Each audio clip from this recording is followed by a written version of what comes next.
So nagbabalik tayo para i-review ang pinakabagong phone ng Realme. Ito ay ang Realme 13 Pro Plus 5G. Tara, try natin to. So earlier this year, in-review natin yung Realme 12 Pro Plus 5G. At sa kagawian na nga ng Realme, dalawang beses sila nag-release ng kanilang main premium phone. This time, nasa atin na ang Realme 13 Pro Plus 5G. Ano ba ang ma-offer ng phone na to? Maganda nga ba talaga siya? Kamusta yung presyo niya sa kanyang performance at features? Lalo na't nag-price increase na naman ang phone na to. Syempre, pag-usapan natin yan dito sa video. Pero bago lahat, mag-subscribe muna kayo by clicking the subscribe button below. Hit nyo yung bell icon para ma-update kayo sa mga susunod na videos. At kung sakaling nagustuhan nyo ang video na to, i-like at i-share nyo na rin. For now, dun muna tayo again sa contents ng kanyang box. Looking at the box of the Realme 13 Pro Plus 5G, makikita nyo meron tayong mga very slight difference. Makikita nyo yung glossy line streaks dito sa inyong box. And then meron logo ng AI dito sa kanyang corner. And other than that, yung mga typical na naman yung inyong color yellow na box at yung model number. Pag tinanggal nyo yan, syempre makikita nyo ang kanyang compartment na naglalaman ng kanyang mga documents, SIM ejector tool, and of course, ang kanyang jelly case.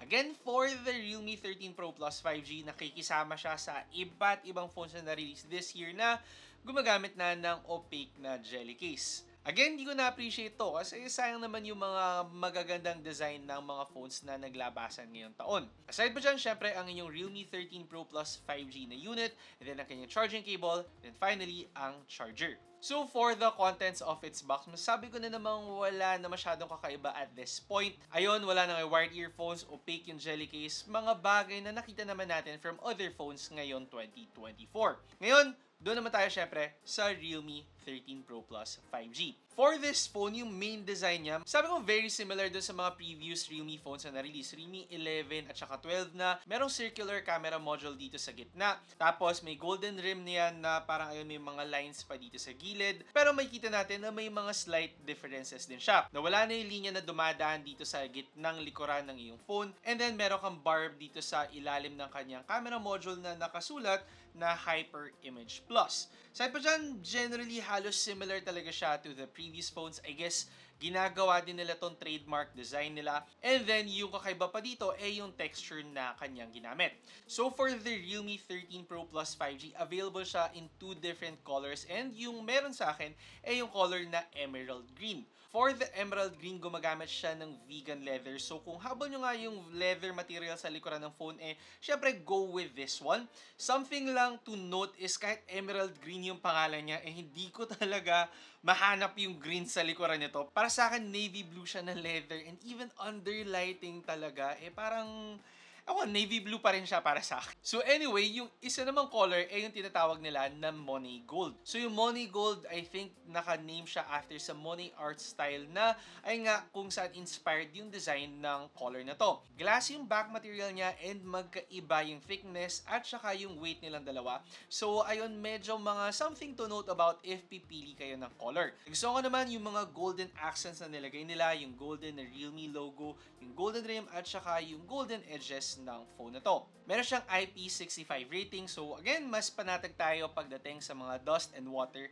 And also, meron siyang yung water sensing or water touch na kahit basa yung kamay nyo, masisense pa rin naman yan ng inyong screen. So mga small features na nakakatuwa namang makuha. For the sides of this phone, sabi ko nga golden yung gilid niya. Pero unlike dito sa kanyang rim, matte gold naman yung ginagamit niya. Dito kasi glossy gold sa kanyang camera. Sa right side, nandyan ang inyong lock button, ang inyong volume buttons. Tapos nandito sa taas, speaker grills. Nasa baba, another set of speaker grills. Ang kanyang USB Type-C port. And then finally, ang SIM card tray. Wala tayong headphone jack for the Realme 13 Pro Plus 5G. And then, for the SIM card tray naman, dual SIM ito, pero wala tayong room for expansion ng memory or storage. Sa screen, gumagamit siya ng 6.7-inch AMOLED display. Same features as last year, pero yung main difference lang nito mas brighter siya with 2000 nits peak brightness. Meron din siyang mga karagdagang features para sa eye care. Siyempre, welcomed yung mga ganitong bagay, lalo na talagang nakatutok na tayo sa phone natin buong araw. Meron siyang dual stereo speakers at masabi kong malakas at clear enough naman to kahit higher volumes o lower volumes, very clear at hindi nagiging sabog ang kanyang sound. So masabi kong viewing experience overall very enjoyable naman for the Realme 13 Pro Plus 5G.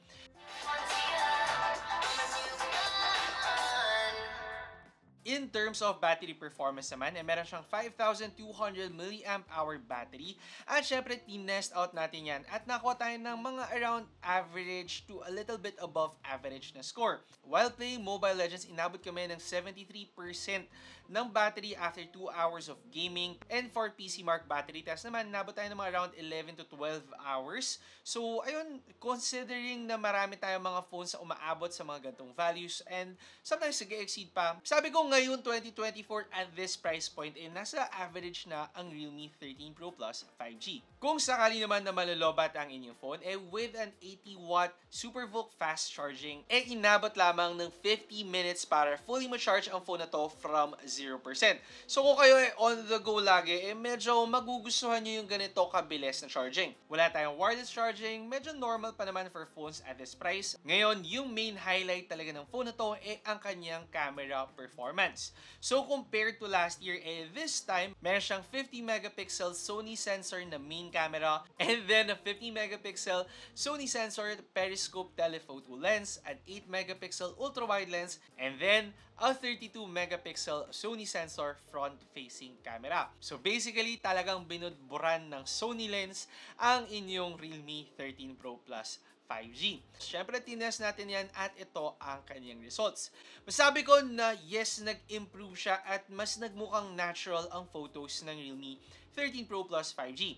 Kita nyo naman sa mga photos ng kanyang main camera kung gaano lang ka-natural yung color without taking too much away pagdating sa kanyang vibrance. Dynamic range sobrang ganda lang kasi kung makita nyo wala talaga masyadong overexposed or underexposed na areas, albeit yun nga, kasalanan ng contrast yun. Wala yung over-sharpening. So para sa akin, halos minimimic niya talaga yung performance ng mga flagship phones or mga mirrorless or SLRs na, ayun, may pagka-natural lang yung softness at hindi sharp lang talaga yung buong image mo. Yan same pa rin sa kanyang ultra-wide lens with the same color output pero a little bit less contrast. So may tendency siya na mas magumukhang brighter minsan compared sa ating main camera shots. Meron siyang magandang dynamic range as well. And then, yung kanyang details tingnan naman, napaka-sharp at napaka-detailed pa rin. For zoom naman, dahil meron siyang periscope telephoto lens, pinagmamayabang talaga ng Realme na kayang umabot ng 120 times zoom ng camera na to. Pero ideal lang talaga up to 3 times na optical zoom o kaya naman 6 times na in-sensor zoom. Syempre, upon testing, nakita natin may mga slight difference tayo nakuha. For the 2 times zoom, medyo mas warmer yung nakuha ko na colors. And then for the 3 times zoom naman, minsan mas colder yun naman yung colors. And then for the 6 times zoom naman, mas tumataas ng konti yung kanyang contrast. Ang para sa akin lang, for a phone na hindi talaga necessarily a flagship phone, maganda ang kanyang zooming capabilities. Kahit actually mag 10 times zoom ka, malinaw pa rin at very usable yung shots. Pero yun nga, kapag nag 2 or 3 times zoom ka, automatically maganda ang mga shots na makukuha mo. Syempre, tinry ko pa din yung kanyang 120 times zoom. Di siya realistic, guys. More on for reference lang or bragging rights na masabi mo na kaya ng phone na to mag 120 times zoom. Another thing to note pagdating sa inyong mga zoom shots, ayun, iwas-iwas lang sa paggalaw or take around 3 seconds lang na pagtayo kapag tinitake niyo yung shot. Kasi kahit na-click niyo na yung shutter button at bigla kayong gumalaw, may tendency na mag-blur ang inyong mga photos. Zooming capability wise, isa to sa may pinakamagandang zoom shots na makuha nyo for phones at this price point. Feeling ko nga kaya niya pang makipagtapatan sa mga mas mahal na phone sa kanya. For low light shots, masabi ko impressive and nothing too extraordinary naman kasi pag umaabot ka sa ganitong presyo, talaga nga naman mag-e-expect ka na dapat maganda ang low light performance ng iyong camera. As long as meron ka magandang light source, guaranteed ka na makakuha ng magagandang shots on this phone. So kung mahilig ka lang talaga mag-take ng photos or into mobile photography ka, definitely ma-enjoy mo ang Realme 13 Pro Plus 5G. Ngayon for selfies naman, para sa akin medyo hit or miss tayo on this phone. May tendency na tumaas lang talaga yung contrast ng mukha mo na hindi ganon ka-flattering. Medyo required na kailangan mo yung magandang balance ng lighting, very soft lang dapat para makuha ka ng maganda or very flattering talaga na skin tone. Medyo nitpicking ako dito guys kasi kung titingnan nyo naman maganda yung mga pictures pero For this price kasi, habol talaga natin yung best na output na makukuha natin. Ngayon sa video naman, isa sa pinakanagustuhan ko ang kanyang stabilization. Very stable ito, hindi nagsastutter kahit na naglalakad ako. And yung colors niya, although medyo mas nagda-darken, enough pa rin naman para magamit natin for social media use. So para sa akin, meron siyang magandang video performance. However, maganda kasi masyado yung kanyang photography performance na pag i-compare mo, masabi mong medyo hindi up to par yung kanyang performance. Overall, pagdating sa camera, for sure ito talaga ang highlight ng Realme 13 Pro Plus 5G kung saan gumagamit siya ng magandang camera setup na maganda for low light use at merong exceptional zooming capabilities na I don't think mahanap mo sa ibang phones at this price range, even at some expensive phones, and of course, yung kanyang magandang main camera. Finally, for the processor performance naman. Gumagamit siya ng Snapdragon 7S Gen 2 na chipset. Meron siyang 12GB of RAM and 12GB of expandable RAM. And then for this phone, meron siyang 512GB of internal storage. Syempre, tinest natin yan at masabi kong nakakuha tayo ng okay na results. Okay dahil hindi ganun ka-exceptional yung ganitong values given na nagtaas ng presyo ang Realme 13 Pro Plus 5G. Yes, upon gaming guys, nakakuha pa rin tayo ng matataas na results sa ating mga games, mataas yung settings, and very smooth naman yung kanyang gameplay na kahit maglaro ka ng matagal, wala ka namang magiging issue. Even yung thermal management niya, medyo na-impress din ako dahil although uminit ang Realme 13 Pro Plus 5G at a certain extent, na-maintain niya ito kahit ang tagal kong naglalaro. At kahit nag-charge ako habang naglalaro, hindi naman ako naka-encounter ng thermal throttle or any stuttering of any kind while playing on this phone. So performance-wise and thermal management-wise, very adequate talaga ang nabibigay ng phone na to. However, given na ito rin ang chipset na ginagamit ng Realme 12 Pro Plus na na-release earlier this year, medyo nakakalungkot lang na kahit nagtaas ng presyo ang phone na to, hindi man lang tayo nabigyan ng mas mataas or mas mabilis na chipset. Dahil ang Realme 13 Pro Plus 5G nagkakalagang 28,999 pesos para sa kanyang 12GB RAM with 128GB variant at isang napakataas na 31,999 pesos para naman sa kanyang 12GB RAM with 512GB internal storage na variant. Sa presyo na yan, medyo nagulat talaga ako. Ang laki ng tinaas ng presyo ng Realme 13 Pro Plus 5G, lalo na kung i-compare mo siya doon sa kanyang similar storage variant, meron siyang 6,000 peso price increase. Ang tanong, ano ngayon yung mga nakuha natin out of this price increase? So dahil nakalagay nga dito sa corner ng inyong box at dahil 2024 ngayon, sandamukal na AI features ang binigay sa atin ng Realme. Of course, hindi mawawala yung AI erasure para tanggalin nyo yung mga nagpa-photobomb or yung mga ayaw nyo talagang makita sa mga photos nyo para lang mas maging curated ito. At maganda naman yung output na nabibigay niya. Mas maganda compared to other phones na gumagamit ng same feature na medyo mga mas mura. And then yung kanyang AI Ultra Clarity para lang talaga i-enhance yung details ng inyong phone. Di ko lang alam, medyo naiinsulto ko kasi ang gwapo masyado ng AI Ultra Clarity sa akin. Tapos parang ano ba yan, ang dami bang mali sa mukha ko at inayos mo yan Realme? Pero yun ako, gusto niya talagang i-improve or i-enhance yung inyong mga selfie shots or yung mga group shots nyo or any portrait shots nyo, definitely makakatulong ang AI Ultra Clarity dito.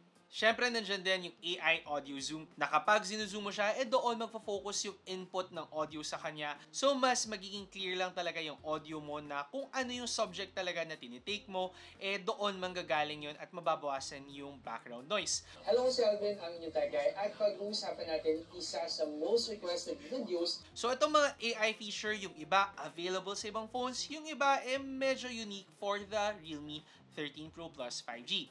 Aside pa dyan yung kanyang mga AI eye care at saka AI smart charging feature na para lang mas makaiwas sa eye strain and of course para mas maprolong yung battery health ng ating phone.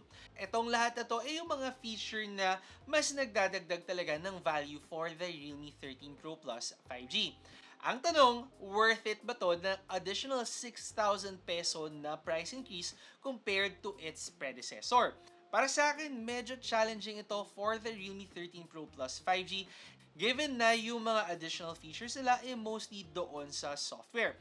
Hardware-wise, yung mga nadagdag sa atin ay mostly yung camera hardware na yes, very important at kita naman natin yung improvement compared to its predecessors, and of course, yung mas mataas na battery at mas mataas na charging. Yung issue ko lang kasi pagdating sa mga AI or software upgrades na nakukuha natin on phones, medyo baka accessible to pagdating sa software updates or baka hindi to ma-maximize or ma-appreciate ng iba sa atin, lalo na kapag hardware talaga yung improvements na habol mo. Maganda bang phone ang Realme 13 Pro Plus 5G? Yes! Maganda yung kanyang camera performance, maganda yung mga AI features niya na masabi kong magagamit ng mga specific na market. However, with this price increase at dami na lumalabas na magaganda at sulit na mid-range phone ngayong taon, kaya challenging for Realme. At kung sakaling gusto nyo kunin ng phone na to, I do suggest kunin nyo siya habang pre-order kung saan may mga promos kayo na pwedeng makuha o kaya naman while on sale para mas maging sulit ang mga features na mabibigay ng phone na to.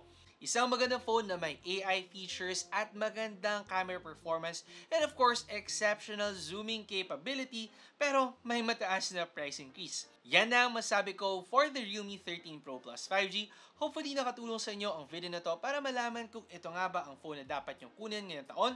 Again, kung sakaling hindi pa kayo nakasubscribe sa aking channel, mag-subscribe by clicking the subscribe button below. Hit nyo yung bell icon para ma-update kayo sa mga susunod na videos.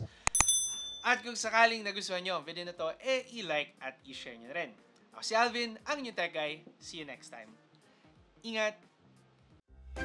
Nagustuhan nyo ba ang video ko? I-check out nyo ang aking channel for more phone, gadget, and laptop reviews. Tapos, meron pa akong tech tips and guides. Mag-subscribe by clicking the subscribe button below at i-hit nyo na rin ang bell icon para sa mga susunod ko pang videos.